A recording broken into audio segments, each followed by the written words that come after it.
Yes అల్జాపర్ Srinivas గారు good morning అండి. Good morning, అందరికి నమస్కారం. ఎస్ శ్రీనివాస్ గారు, మీరేం చెప్తారు? ఏదైతే ఇప్పుడు కేటీఆర్ సంబంధించి ఆల్రెడీ ఒకసారి విచారణకు హాజరయ్యారు, సెకండ్ టైం కూడా హాజరవుతున్నారు, సహకరిస్తున్నారు కూడా, అంతా బాగానే ఉంది, లై డిటెక్షన్ టెస్ట్ కూడా రెడీ అంటూ కూడా కమెంట్లు ఇస్తున్నారు. అయితే మీరేం చెప్తారు? ఇందాక విజయ్ కుమార్ గారు చెప్పిన మాటలకి ఏకీభవిస్తారా? ఇది నిజంగానే కాంగ్రెస్ ప్రభుత్వం రాజకీయ కక్ష సాధింపు చర్యలకి పాల్పడుతుందా, లేదంటే నిజంగానే నిష్పక్షపాతంగా ముందుకెళ్తుందా? ఒకటి, ఎవరమైనా కానీ ప్రత్యేకంగా రాజకీయాల్లో ఉన్న వాళ్ళం అందరూ కూడా ప్రతి సిటిజన్ కూడాను ప్రజాస్వామ్య వ్యవస్థను మనం నమ్మి నడుస్తున్నాం. అది మన అందరి బాధ్యత, దాన్ని అనుసరించాల్సిన బాధ్యత. బీఆర్ఎస్ పార్టీ అధికారంలో ఉన్నప్పుడు వారి యొక్క అధికారంతో ఏదైనా ప్రొసీజర్ లేకుండా ద్వారా జరిగినటువంటి నిర్ణయాల కారణంగా అది అతిక్రమణ, ఇల్లీగాలిటీ, దానికి చట్ట పరమైనటువంటి సపోర్ట్ దొరికినప్పుడు ఎవరైనా కంప్లైంట్ చేసినా, సోమోటోగా కేసు రిజిస్టర్ అయినా కానీ నోటీసులు ఇస్తే వెళ్లాల్సిన బాధ్యత ఏ సిటిజన్ అయినా ఉంటది. ఇందులో వేరే విషయం లేకుండా పోవాల్సిన బాధ్యత ఎవరికైతే నోటీస్ సర్వ్ అవుతుందో వాళ్ళు వెళ్ళాలి.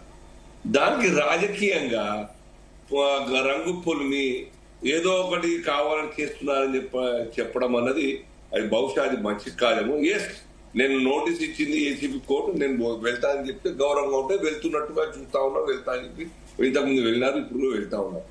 సో కక్ష సాధింపు అన్నది ఇప్పుడు తేలదు.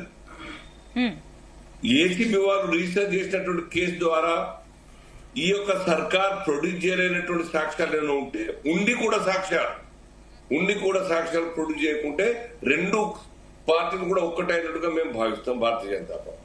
ఒకవేళ స్ట్రాంగ్ గా ఏదైతే 54 కోట్ల యొక్క హెచ్ఎండిఏ డబ్బులు ఏవైతే పర్మిషన్ లేకుండా, ఆర్థిక శాఖ పర్మిషన్ లేకుండా తన అధీనంలో ఉన్నటువంటి మున్సిపల్ శాఖ కాబట్టి ఏదైనా నడుస్తుంది చెప్తుంది అని చెప్పేసి ఓవర్ కాన్ఫిడెన్స్ తోని మరి కేటీఆర్ గారు వాడుకున్నటువంటి డైవర్ట్ చేసిన డబ్బులు ఏవైతే ఉన్నాయో దాన్ని బహిరంగ వాళ్ళు కూడా ఒప్పుకుంటున్నారు.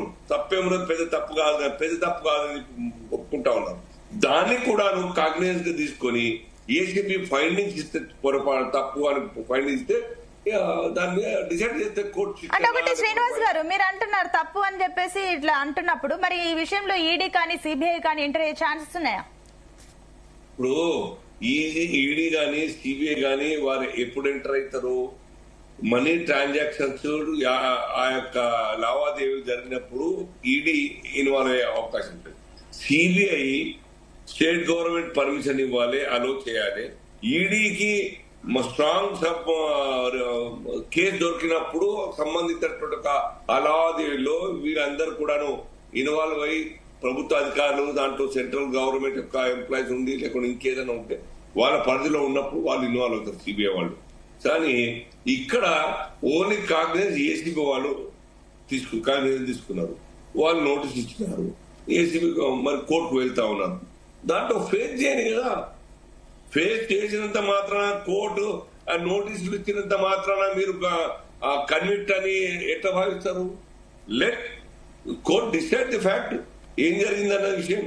ఒక్కటి మాత్రం వాళ్ళు కూడా ఇండైరెక్ట్ గా కేటీఆర్ గారు కూడా ఏదో పెద్ద తప్పు కాదు కదా అని మాట్లాడుతా ఉన్నారు. ఇది బాధ్యత రాహిత్యమైన స్టేట్మెంట్. పెద్ద తప్పు అంటే చిన్న తప్పు చేయొచ్చా? మీరు సిటిజన్ గా వేరే వాళ్ళు ఎవరైనా చిన్న తప్పు చేస్తే పెట్టి మ్యాటర్ కేసు చేయకుండా పంపుతారా? కోర్టుకు రెఫర్ చేస్తారా?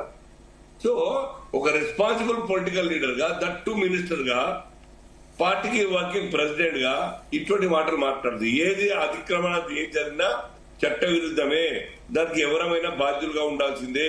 డిసైడ్ చేసిన కోర్టు యొక్క ఆదేశాలు మేము పాటిస్తామని చెప్తే గౌరవం ఉంటుంది. అంతే తప్ప పంతాలకు పోయి కక్ష సాధింపుతోని కాంగ్రెస్ పార్టీ చేస్తుంది అంటే మీరు అవకాశం ఇచ్చింది. అవకాశం ఇవ్వకుండా వాళ్ళు కూడా చేయరు కదా. భలే కాంగ్రెస్ పార్టీకి మనసులకు చేయొద్దని ఉన్నప్పటికీ కూడాను ఆల్రెడీ కేసు రిజిస్టర్ అయింది కాబట్టి నోటీస్ ఇస్తా ఉంటే డెఫినెట్ గా ఫేస్ చేయాల్సిందే అందరం కూడా. ఓకే అండి. ఎస్ జితేందర్ గారు,